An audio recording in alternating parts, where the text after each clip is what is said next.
Hello everybody, today we're going to be talking about stone dials. That is the inclusion of naturally occurring gemstones within a watch.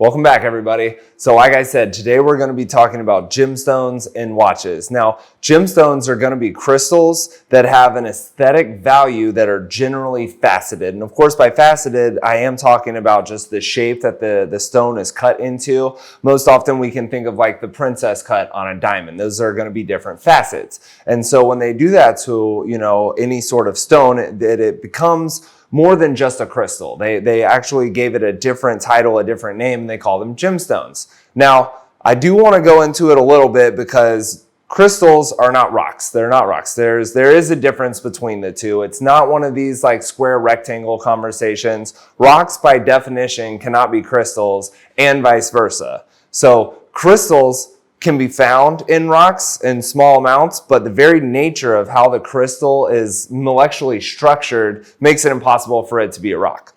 So, as I mentioned, crystals, the way that they actually are formed, of course, it is natural, but crystals get their name from the way that the molecular structure is aligned. It takes on a crystalline appearance, which really just has to do with like how the molecules bond to one another, and they follow a very rigid pattern as it grows, if you will. It's very similar to like water. If you think about water being on like a flat surface and you kind of puddle it, it's going to be perfectly round. Of course, without gravity, it would be spherical, but here on planet Earth, we do have gravity. But if you add water and you're shooting water into the side of, a little pool of water that you have, it's not going to slowly get longer from the direction that you're adding water. Once it becomes a part of the bigger pool, the whole thing reshapes and maintains that same shape. And so crystals operate very similarly. As they grow in size, they maintain this rigid structure that becomes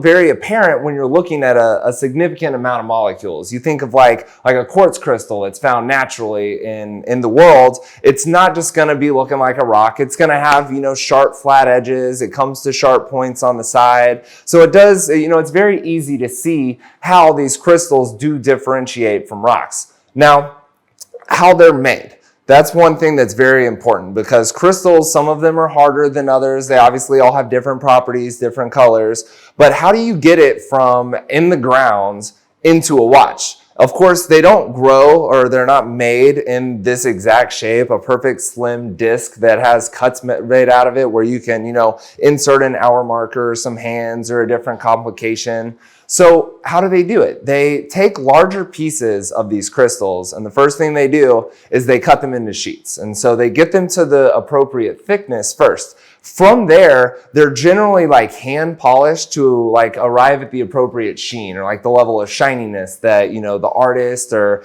the person that's working on the crystal is hoping to achieve. From there, they're actually cut into the shapes that you're going to be using. And after they cut them into whether it's a square, rectangle, you can see this Piaget has, a rather unique inclusion of multiple crystals, but they're not perfectly spherical. They're not perfectly square. You can cut them into whatever shape you want.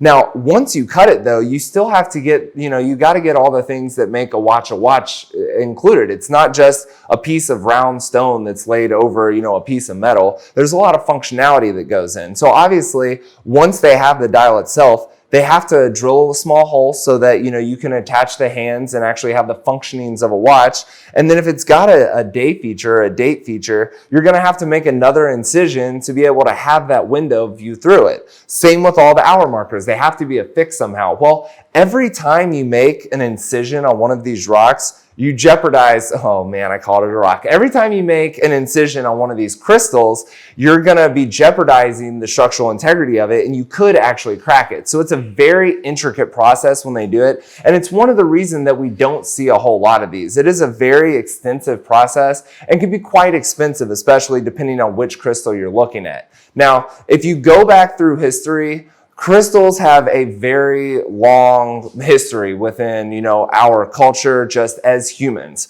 You can think back to like the jade statues and jewelry of like ancient China. Now, there are a lot of alleged metaphysical properties that we could dive into regarding crystals. That is not the purpose of this video. I'm not here to either confirm or deny it. We'll save that for Reddit and all the other, places where you can really go deep down the rabbit hole when it comes to crystals. But at the root of those arguments, there is actually some science that comes from frequencies that can be scientifically proven that resonate from these crystals. And so very similar to like colors. If you think about a light wave, right? You can look at the frequency of light and like the red spectrum is going to have a very low frequency. And as you kind of move up in the colors of the rainbow, the frequency, increases. So it's more vibrations or a greater frequency per the same amount of time. And of course, that does change the color of it, but it also is relevant within the crystals themselves. So you think about quartz, right? That's a very common crystal. Most people are aware of it. And this kind of brings it full circle back to watches, because if you go back to the late 60s and really the 70s, anybody that's familiar with the history of watchmaking is going to know about the quartz crisis. And what was that about? So the quartz crisis was when watchmakers found a way to use quartz as a crystal, run electricity through it, and create a higher level of accuracy within timekeeping. And so that it's also much cheaper to produce like a quartz movement versus like a hand wound or a mechanical movement. And it really took the world by storm. I mean, a lot of these major manufacturers were concerned. I mean, there was a lot of fear in the air that the idea of having a hand wound mechanical watch was going to become a relic of the past, and not necessarily, it's kind of like horses, right? We still love horses. We still ride them. But if I'm going to go to the grocery store, I'm not going to hop on my horse. I'm going to hop in my car. It makes a little bit more sense. And so they rightfully had a whole lot of concern about this quartz. Now, how does that work? Like I said, they run an electrical current through the crystal. But because of the rigid structure of how the crystalline, like molecular structure is, they behave very specifically within our natural world. And so when you run electricity through a quartz, it actually vibrates at a very specific frequency. You often see like 28.8, we're talking about vibrations per hour. Well, the quartz has a very specific frequency as well.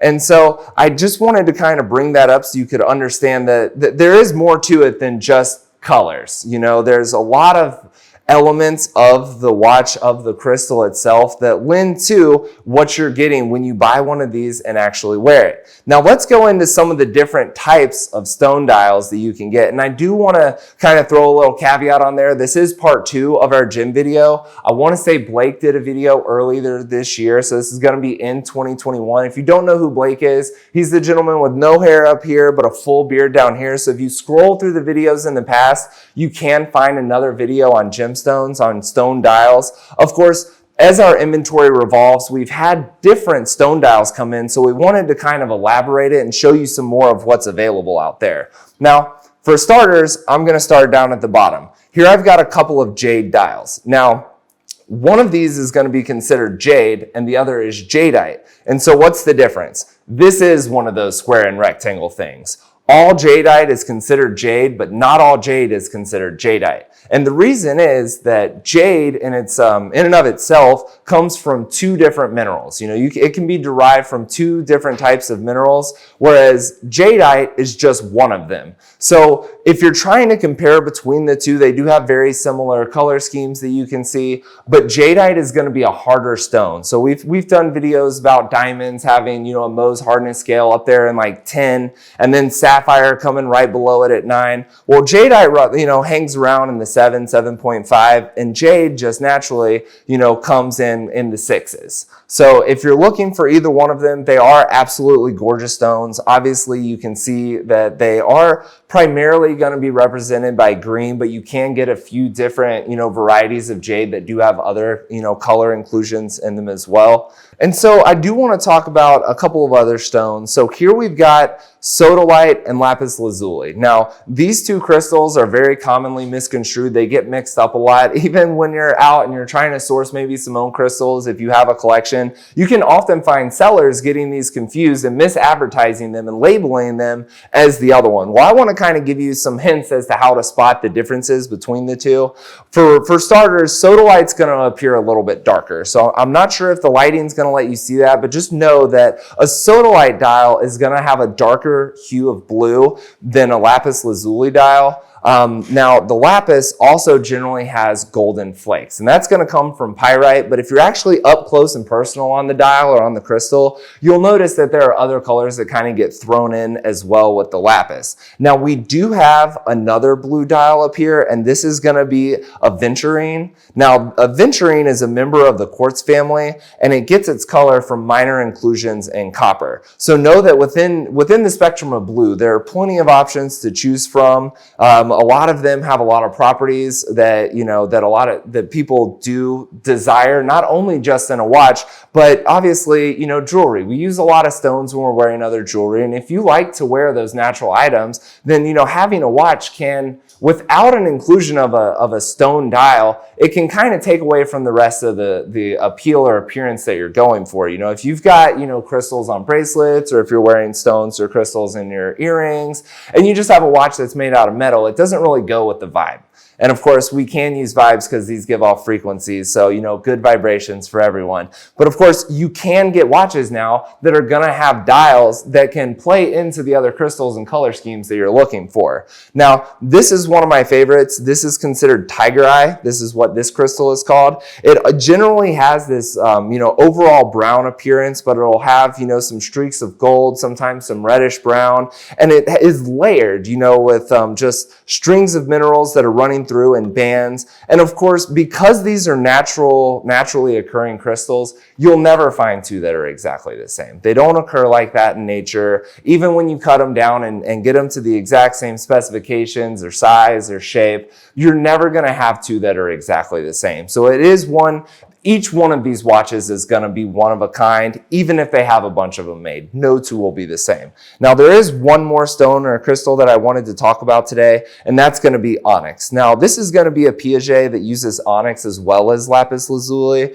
but know that you can get these watches with dials or with elements on the bezel that only have Onyx. Now, typically, Onyx is going to be just flat black. I mean, about as black as you can get when it comes to stones. But know that Onyx does actually occur in nature. It occurs in layers going from black to white. So you can actually get a pure white Onyx dial. Most of the time when we see Onyx dials, on a Rolex, they're not going to have any hour markers. It's going to be very similar to this Lapis Lazuli dial, where you may have like a date window. You may see the Rolex coronet up at 12 o'clock, but it's not going to have a whole lot more. The whole idea is to make it more minimalistic and bring more beauty to the actual stone itself. So give us some feedback. If you've got some other crystals that come on watches, if you see some come through and you want to learn more about them, just send us an email, leave us a comment. We'd be more than happy to bring you some more information. And as always, reach out to us if you want to get one of these added to your collection.